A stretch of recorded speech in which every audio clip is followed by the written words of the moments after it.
Bab 366. Hades sangat percaya selama dia mendapatkan cinta di kota jatuh dan menyambut jenderal yang maha kuasa, dia pasti bisa meyakinkan jenderal untuk berpihak padanya. Ketika itu terjadi, berurusan dengan Zeke Williams akan menjadi permainan anak-anak. Lagi pula, tidak ada seorang pun yang memiliki peluang melawan senjata negara. Gavin senang dengan keyakinan yang bisa dia dengar dari suara pria lain. Pada saat yang sama, kekaguman membengkak dalam dirinya. Tidak heran dia disebut Hades. Karisma seperti itu. Bahkan Zeke Williams, seorang pria yang membuatku sangat menderita, tidak penting di matanya. Benar-benar bajingan. Melirik saat itu, Hades menyatakan, debu seharusnya sudah mengendap sekarang. Eclipse berdiri dan berjalan menuju jendela. Mengintip keluar, dia berkomentar, mata-mata sudah kembali. Senyum tersungging di bibir Hades. Saya harap berita yang dia bawa tidak akan mengecewakan saya. Beberapa detik kemudian, ada ketukan di pintu dan suara Spi berseru, Tuan, ini saya. Eclipse menjawab, masuk. Pintu terbuka tapi Spi tidak masuk. Dia tidak memiliki hak.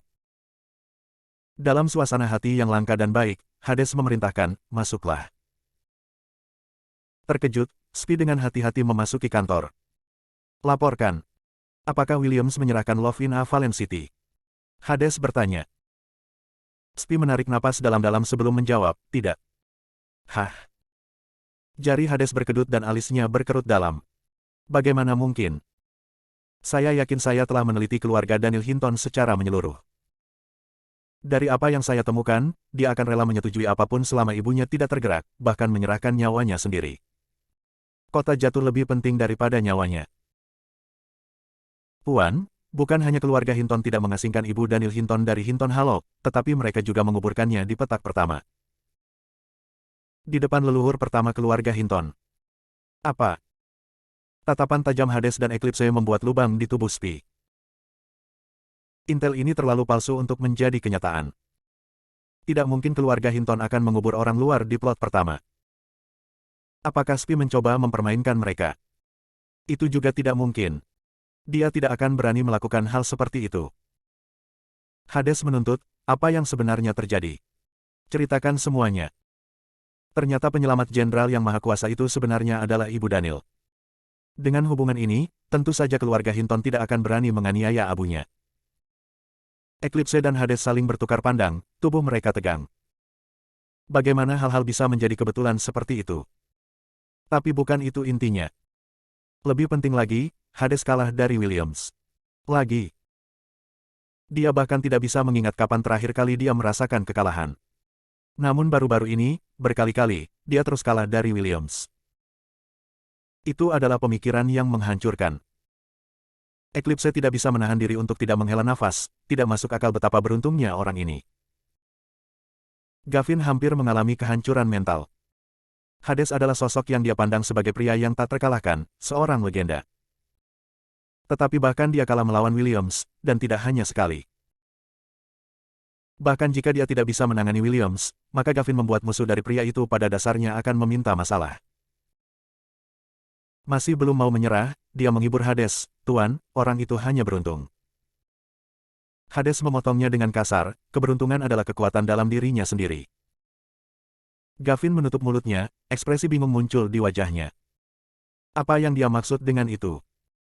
Hampir terdengar seperti dia memuji Williams. Jangan bilang dia ingin memenangkannya.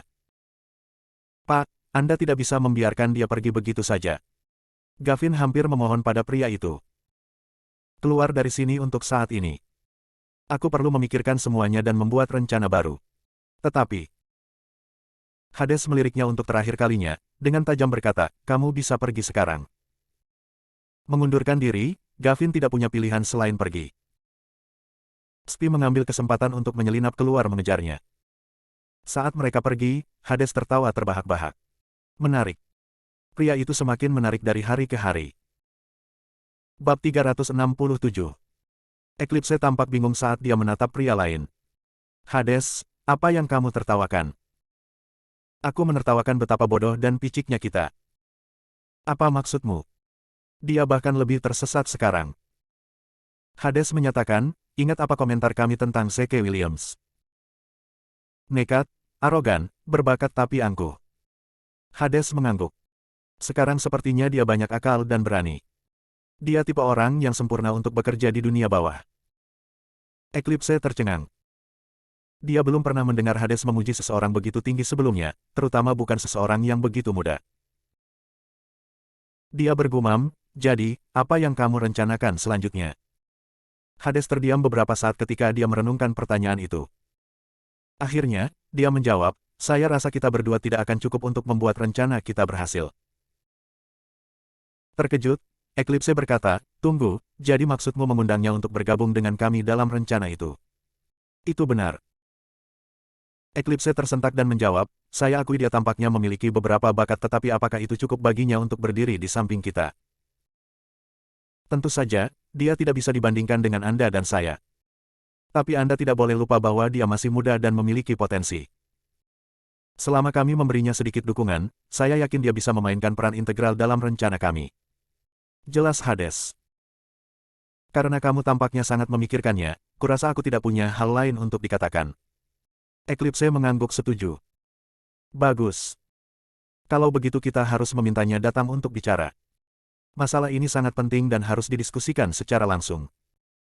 Dengan mengatakan itu, Hades mengeluarkan teleponnya dan memutar nomor Williams. Panggilan tersambung dalam beberapa dering. Suara Zeke terdengar melalui telepon, siapa ini? Memutuskan kejujuran adalah kebijakan terbaik dalam kasus ini, Hades menjawab, nama keluarga saya Yate, tapi semua orang memanggil saya Hades. Kejutan bocor melalui suaranya saat dia bertanya, Hades dari ibu kota. Ya. Hah.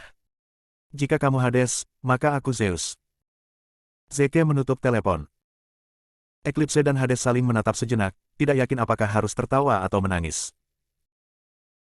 Sepertinya dia tidak percaya Anda akan memanggilnya secara pribadi, komentar Eclipse. Ya. Hades mengangguk. Sepertinya kita sendiri yang harus mengunjunginya. Pria lain juga mengangguk. Oke, ayo pergi. Menurutmu bagaimana dia akan bereaksi ketika dia tahu kita ingin dia menjadi salah satu dari kita yang setara? Hades menjawab dengan percaya diri, dia mungkin akan merasa malu dengan inferioritasnya dan berpikir dia tidak punya hak untuk bergaul dengan kita. Di sisi lain, Zeke melemparkan ponselnya ke kursi penumpang di sampingnya. Sebuah dengusan keluar dari bibirnya saat dia bergumam, seolah-olah kalian berdua memiliki hak untuk berkeliaran di sekitarku. Dia memilih supermarket acak di dekatnya dan pergi untuk membeli beberapa hadiah sebelum mengemudi menuju White Ridge. Dalam waktu singkat, dia tiba di tempat tujuannya. Dia tidak terburu-buru untuk sampai ke proyek pengembangan tujuan wisata di White Ridge. Tidak, dia di sini untuk mengunjungi orang tua baptisnya. Penuh dengan hadiahnya, dia melangkah ke dalam halaman hanya untuk berhenti kaget melihat pemandangan di depannya. Halamannya berantakan, dengan pot bunga yang pecah dan kaca dari jendela yang pecah berserakan di tanah. Bahkan 2 ayam di kandang telah dipenggal, darah mereka berceceran di dinding. Kemarahan menyala di Zeke. Brengsek. Siapa yang berani melakukan ini? Dia sudah menunjukkan kehebatannya ketika dia mendapatkan proyek White Ridge, namun beberapa bajingan masih punya nyali untuk mengejar orang tua baptisnya. Detak jantungnya semakin cepat, ia bergegas masuk ke dalam rumah. Bagian dalamnya bahkan lebih hancur daripada bagian luarnya. Panci, wajan, peralatan makan, semuanya telah dibuang ke lantai, dan beberapa perabotan telah terbalik. Dia melihat Kyle dan Olivia sibuk membersihkan kamar. Ada luka di pipi Olivia dan darah segar masih menetes perlahan. Melihat hal ini saja membuat hati Zeke melilit kesakitan dan hadiah jatuh dari jari-jarinya yang tiba-tiba mati rasa. Bab 368. Suara hadiah yang jatuh ke lantai mengejutkan pasangan tua itu dan mereka tersentak kaget. Kegelisahan mereka melihat bahwa itu adalah Zeke terlihat jelas. Kyle buru-buru maju untuk menyambutnya, berkata, Zeke, kenapa kamu tidak menelepon dulu untuk memberitahu kami bahwa kamu akan datang? Kami akan membuatkan makan malam untukmu. Duduk, duduk. Olivia bergegas membawakan kursi untuknya, menggunakan kesempatan ini untuk diam-diam menyeka darah di pipinya dengan handuk. Zeke meraihnya dan dengan lembut menyeka sisa darah dengan handuk bersih. Bu, beritahu aku siapa yang melakukan ini. Kyle menjawab dengan cepat, bukan apa-apa, Zeke. Jangan repot-repot dengan ini. Ini hanya pertengkaran antara tetangga, sesuatu yang sangat umum di sekitar bagian ini. Jangan khawatir, ayah tuamu yang tersayang memberi mereka lebih dari yang mereka harapkan. Mereka pasti 1000 kali lebih buruk dari kita. Hahaha. Zeke bisa melihat melalui akting mengerikan ayah baptisnya. Dia menghela nafas, bersikeras, "Ayah, Bu, katakan saja yang sebenarnya. Anda tidak perlu khawatir tentang saya bukan pria yang sama seperti sebelumnya. Saya memiliki kemampuan untuk melakukan segalanya untuk kalian sekarang." Kyle memandang istrinya, yang menggelengkan kepalanya. Dia jelas tidak ingin dia mengatakan yang sebenarnya. Menepuk bahu pria yang lebih muda, Kyle mendesak, "Oh, Zeke. Aku tahu kamu ingin membalas dendam untuk kami, tapi lupakan saja, oke? Mereka memiliki ikatan dengan mafia. Aku tahu kamu para pebisnis paling takut terlibat dengan mereka. Kami tidak bisa membiarkan ini mempengaruhi bisnis Anda, itu tidak sepadan. Jangan terlalu memikirkannya, oke? Mereka tidak akan berani berbuat banyak kepada kami." Tidak mungkin Zeke menyerah semudah itu. Dia terus mendesak mereka untuk mendapatkan informasi, tetapi mereka diam seperti kerang. Pada akhirnya, dia menyerah. Setidaknya untuk sekarang. Sambil meletakkan hadiahnya di atas meja, dia bertanya, "Ayah, Bu, di mana Sofia?" Kyle menyela, "Dia ada di lokasi pengembangan untuk proyek itu." Zeke mengangguk terima kasih. "Oke, kalau begitu aku akan ke sana." Dia meninggalkan rumah tetapi tidak segera berangkat ke lokasi proyek. Sebaliknya, dia berkeliaran sampai dia menemukan sekelompok lelaki tua keluar menikmati matahari. Dia memberi mereka masing-masing sebatang rokok, yang dengan senang hati mereka terima dengan kedua tangan. Senyum lebar dan sopan menghiasi wajah mereka. Setelah mengobrol dengan ramah tentang hal-hal acak untuk sementara waktu, dia langsung ke intinya. "Puan, apakah Anda tahu siapa yang menyebabkan masalah di rumah saya hari ini?" Para pria saling melirik dengan gelisah. Akhirnya, salah satu dari mereka menasihati, "Zeke, Kyle melarang kami memberitahu Anda apapun, jadi saya sarankan Anda berhenti bertanya. Tidak ada gunanya Anda mengetahui begitu banyak." Tidak ingin membuang-buang napas, dia memutuskan untuk mencoba taktik lain. Mengeluarkan 2 bundel uang tunai dari mobilnya, dia melambai pada orang-orang itu. Orang pertama yang memberitahuku siapa itu mendapatkan semua ini. Cahaya serakah memasuki mata para pria ketika mereka melihat berapa banyak uang itu. "Aku tahu siapa itu." Seorang pria dengan rambut keriting berteriak, "Itu Haun." Hampir seolah-olah dia sedang berbicara pada dirinya sendiri, Zeke bergumam, "Haun. Tidak pernah mendengar tentang dia. Siapa dia?" Orang tua lain mengangkat tangannya. "Dia tiran lokal dan selalu menggertak kita orang miskin. Namun, dia memiliki seseorang yang lebih kuat mendukungnya, jadi tidak ada yang berani melakukan apapun terhadapnya. Kita hanya bisa menderita dalam diam." Zeke terdiam. Meskipun dia sudah menunjuk Darren untuk mengambil alih dunia bawah di Riverdale, sebagian besar wilayah itu ada di kota itu sendiri. Tempat-tempat terpencil seperti White Ridge tidak sepadan dengan waktu untuk mengambil alih. Zeke melanjutkan pertanyaannya, "Mengapa mereka datang ke rumahku?" "Kurasa itu ada hubungannya dengan Sofia. Aku juga tidak terlalu jelas kenapa." "Oh tidak, Sofia." Zeke melompat berdiri dan berlari menuju mobilnya. Ada kemungkinan nyata bahwa Sofia dalam bahaya sekarang. Bab 369. Sofia dulunya adalah wanita sederhana dengan tidak banyak uang. Sekarang dia tiba-tiba mendapatkan begitu banyak kekayaan, tidak ada keraguan bahwa orang akan mengingini kekayaannya. Zeke mengemudi secepat yang dia berani dan berada di lokasi proyek dalam beberapa saat. Yang mengejutkannya, bahkan tidak ada satupun penjaga keamanan di gerbang. Di dalam, lokasi konstruksi sepi. Jelas bahwa pekerjaan telah berhenti sejak lama. Di sana-sini, dia bahkan bisa melihat tanda-tanda gangguan. Anjing sialan itu pasti sudah datang dan pergi. Menyapu satu pandangan terakhir, tatapannya akhirnya mendarat di ruang konferensi. Dia bisa mendengar suara-suara yang datang dari dalam. Dia berjalan mendekat dan mengintip melalui jendela. Seperti yang dia duga, Sofia dan tim manajemen tingkat atas lainnya ada di dalam ruangan. Rambutnya agak basah dan dia menduga dia tidak punya waktu untuk mengeringkannya setelah mencucinya. Itu membuatnya tampak sedikit kuyu dan tidak terawat. Tim manajemen tampaknya sedang berdiskusi panas tentang sesuatu. Zeke merenungkan tindakan selanjutnya dan akhirnya memutuskan untuk menonton bagaimana keadaannya dari luar jendela. Sofia memukul meja, berteriak, "Diam. Semuanya, harap diam. Proyek sejauh ini berjalan lancar, mengapa kalian semua tiba-tiba mengundurkan diri? Jika Anda tidak puas dengan gaji, Anda dapat membawanya dan kami bisa mencapai kesepakatan. Proyek ini akan segera selesai. Jika Anda berhenti sekarang, bukankah itu akan menyia-nyiakan semua upaya yang telah Anda lakukan untuk proyek tersebut? Bagaimana Anda bisa hidup dengan itu?" Beberapa orang yang hadir menundukkan kepala karena malu sementara yang lain tampak gembira atas kemalangannya. "Kalum, kalian semua harus tahu mengapa kami mengundurkan diri. Dengan Hound datang untuk menimbulkan masalah setiap beberapa hari, tidak mungkin kami dapat melanjutkan pembangunan. Tindakannya mengancam keselamatan kami. Kami tidak dapat membuang hidup kita untuk sedikit uang ini. Saya pikir Anda mungkin harus memberi Gigi uang perlindungan. Wilayahnya mencakup seluruh Southside Pressing, jadi bahkan Hound takut padanya. Pikirkan tentang itu, yang perlu Anda lakukan hanyalah membayar biaya perlindungan dan Gigi akan memastikan tidak ada lagi masalah yang menimpa kita. Ini adalah investasi yang layak jika Anda bertanya kepada saya." Sofia memprotes, tapi syaratnya terlalu banyak. 51% saham perusahaan ini setidaknya bernilai 500 juta, namun dia ingin mendapatkannya hanya dengan 10 juta.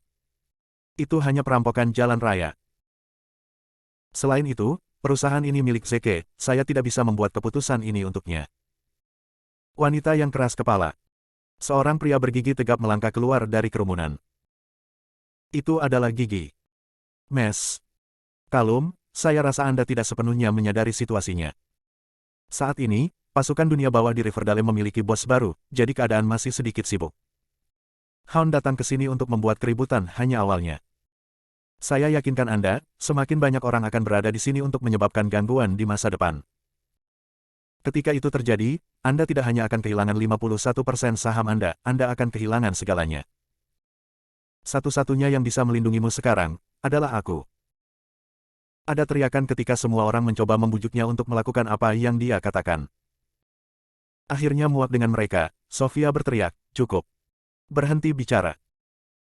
Zeke mempercayakan proyek ini kepada saya dan sementara saya mungkin tidak bisa memberinya keuntungan, saya yakin tidak bisa membiarkan dia kehilangan uang. Pernah terjadi atas mayatku." Itu membuat Tit kesal dan dia menggeram, "Zeke. Maksudmu anak baptis yang diterima ayahmu?" "Hah? Dia hanyalah orang kaya baru, aku penguasa sejati tempat ini. Dia bukan siapa-siapa di hadapanku. Jika dia ada di sini, aku yakin dia akan memohon padaku untuk menerima saham itu." "Diam." Sofia mendesis, "Zeke adalah pria berbakat yang ditakdirkan untuk hal-hal besar. Kau bahkan tidak punya hak untuk menyebut namanya." Bab 370. Senyum tersungging di bibir Zeke ketika dia mendengar kata-kata Sofia. Salah satu hal paling beruntung yang bisa dimiliki seseorang adalah seorang saudari yang bersedia membela mereka. Meskipun dalam kasus mereka, dia jauh lebih kuat darinya. Meski begitu, dia mengapresiasi sentimen tersebut. Gigi tertawa angkuh. Berbakat dan ditakdirkan untuk hal-hal besar. Lelucon yang luar biasa. Dia hanya seorang petani yang beruntung. Aku memberimu satu kesempatan terakhir. Apakah kamu akan menyerahkan 51% saham atau tidak? Tidak pernah. Baiklah. Aku mengagumi keberanianmu. Gigi mencibir dan mengeluarkan teleponnya untuk menelepon Hound. "Hound, sepertinya Mes. Kalum lebih dari mampu menjaga dirinya sendiri. Dia tidak membutuhkan perlindunganku. Itu sebabnya aku memberimu kebebasan untuk melakukan apapun yang kamu inginkan. Itu bukan urusanku sekarang." "Dimengerti," jawab Hound. Beberapa saat kemudian, beberapa van dibebankan ke situs konstruksi dan sekelompok orang keluar dari kendaraan. Mereka mulai menghancurkan dan memecah segala sesuatu yang mereka bisa melihat. Karena cemas, Sofia bergegas keluar dan menghentikan mereka. Yang membuatnya frustrasi, stafnya langsung mengepungnya dan menghalanginya untuk pergi. "Nona Kalum, tolong tanda tangani surat pengunduran diri kami. Kau telah melihat betapa mengerikannya hal itu dengan mata kepalamu sendiri. Ada kemungkinan nyata bahwa kita bisa dipukuli sampai mati kapan saja oleh anak buah Hound. Ayo Bu Kalum. Dengarkan saran kami agar kami semua bisa mempertahankan pekerjaan kami. Ya. Beri mereka bagiannya sekarang sebelum terlambat." Sofia menggertakkan giginya dengan marah. Dia tahu bahwa Tit dengan sengaja merencanakan semua ini. Menggali teleponnya, dia berkata, saya akan menelepon polisi. Saya benar-benar ragu orang-orang ini kebal hukum. Sebelum dia bisa memutar nomor itu, teh panas memercik ke wajah dan rambutnya. Dia menjerit kesakitan karena panasnya cairan itu dan mengangkat tangannya untuk menyekanya. Untungnya, tehnya tidak cukup panas untuk membakarnya, tetapi masih menyebabkan kulitnya memerah. Tit, pelaku di balik serangan itu, menyeringai dan membual, kamu hanya harus melakukan hal-hal yang sulit. Kamu ingin melaporkan kami ke polisi. Direktur Biro Keamanan Umum adalah pamanku. Tidak ada yang bisa menyentuhku. Dari luar jendela, hati Zeke mengepal kesakitan. Baru kemudian dia mengerti bahwa rambut Sofia basah sebelumnya bukan karena dia baru saja mencucinya, tetapi karena gigi telah menyiramnya dengan air. Sekarang, dia telah melakukannya untuk kedua kalinya, tetapi dengan teh panas. Gigi harus mati. Zeke menendang pintu hingga terbuka dengan keras dan menyerbu masuk. Melihat itu adalah Zeke, Sofia panik. Zeke, kenapa kamu di sini? Kamu harus pulang dulu, aku akan segera kembali. Zeke mendekatinya dan dengan hati-hati menyeka cairan dari wajahnya. Sofia, mengapa kamu tidak meneleponku ketika kamu mengalami kesulitan? Aku. Dia tidak tahu harus berkata apa. Tit berbicara dengan dingin, kamu adalah saudara laki-lakinya yang tiba-tiba menjadi kaya. Hah, kamu tidak terlihat seperti banyak. Sekarang, saya ingin membuat kesepakatan bisnis dengan Anda. Memukul. Zeke telah melakukan backhand terhadap gigi. Kekuatan di balik tindakan itu membuat yang terakhir berputar dalam lingkaran sebelum dia terbanting ke tanah dengan keras. Dia memuntahkan beberapa darah dan beberapa gigi. Semua orang memperhatikan Zeke dengan mata lebar dan ketakutan. Pikiran yang sama mengalir di benak mereka. Orang ini pasti daging mati. Beraninya dia memukul gigi. Wajah Sofia memerah dan dia buru-buru memohon padanya, Zeke, tolong jangan sembrono. Dia menjawab dengan, Sofia, kamu hanya perlu duduk dan menonton pertunjukan. Aku akan menangani semuanya dari sini. Gigi merangkak berdiri, matanya merah saat dia berteriak, brengsek. Mati, bajingan. Dengan itu, Tit melesat ke arah Zeke dengan tinjunya terangkat.